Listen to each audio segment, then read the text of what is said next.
Welcome to Vray Sketchup series. Magandang araw sa inyong lahat. Vray materials or Vray textures are created in the materialist section of our Vray asset editor. Now to open this Vray asset editor, just click on this button. This one. But first we need to download a JPEG file that we can use as a Vray material or a Vray texture. Many websites offer these types of files. Some are free downloads and some are paid.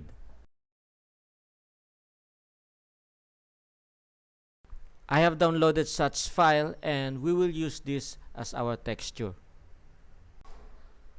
Let's start by clicking on this Add Material button. Scroll up to Generic. Right click to rename, and I'm going to rename this as brick wall.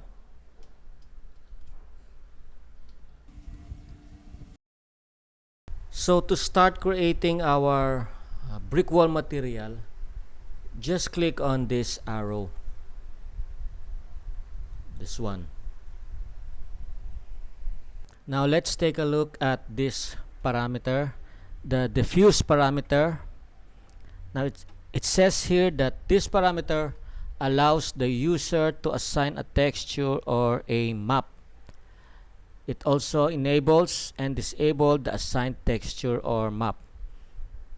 Now, how do we assign a texture to this parameter? By simply clicking on this checkered box. And again, how do we enable and disable the assigned texture map? By simply clicking and unclicking this box. Okay, let's assign a texture for our brick wall material. Left click and select bitmap. Navigate to the location of the file to be assigned.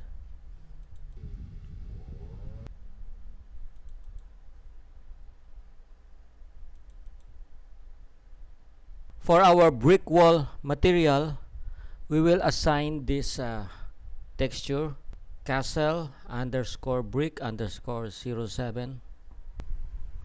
These are the different types of maps for our texture. Some websites are generous enough to let you download all the maps of a particular texture.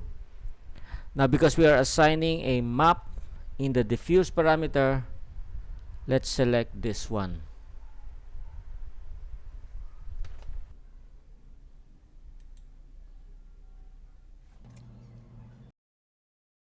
We now have a texture assigned in the diffuse parameter, and the gray checkered box now looks like this. Let's apply this material to a surface and render.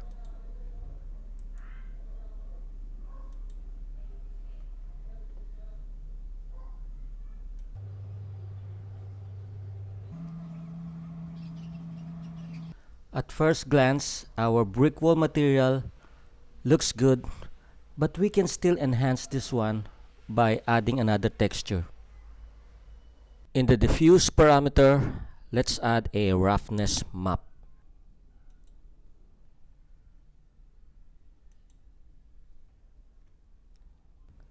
Let's select this file, castle underscore brick underscore 07 underscore rough.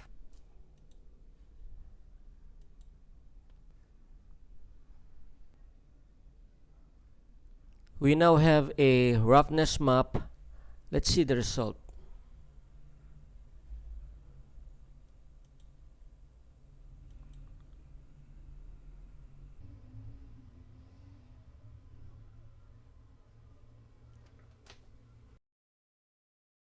The left side of the screen is our rendered image without a roughness map, and at the right side of it is our rendered image with a roughness map.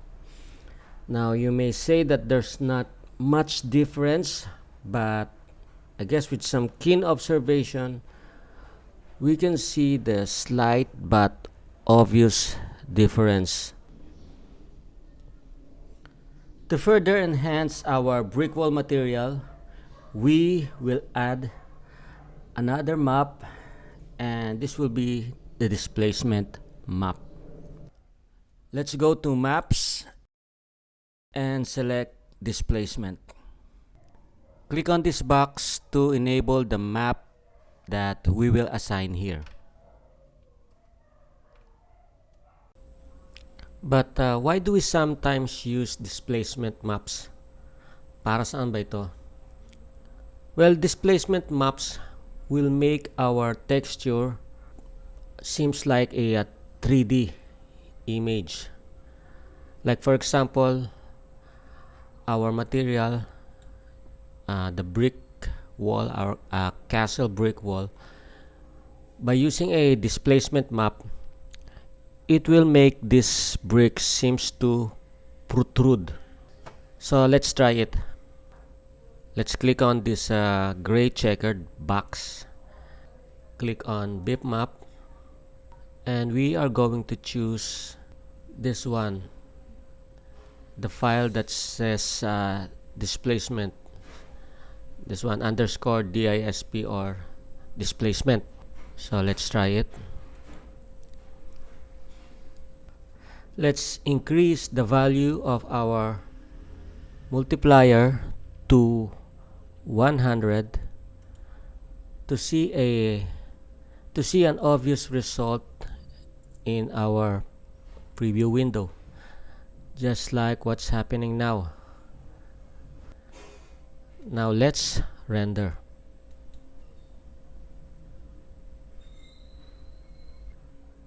And this is now the final render. As we can see, the bricks somehow seems to protrude, especially on the top area. We don't have a straight edge, but rather a jagged edge. Yeah, the brick seems to be protruding. Thank you guys for watching. See you soon. See you very soon in our next videos. Thank you.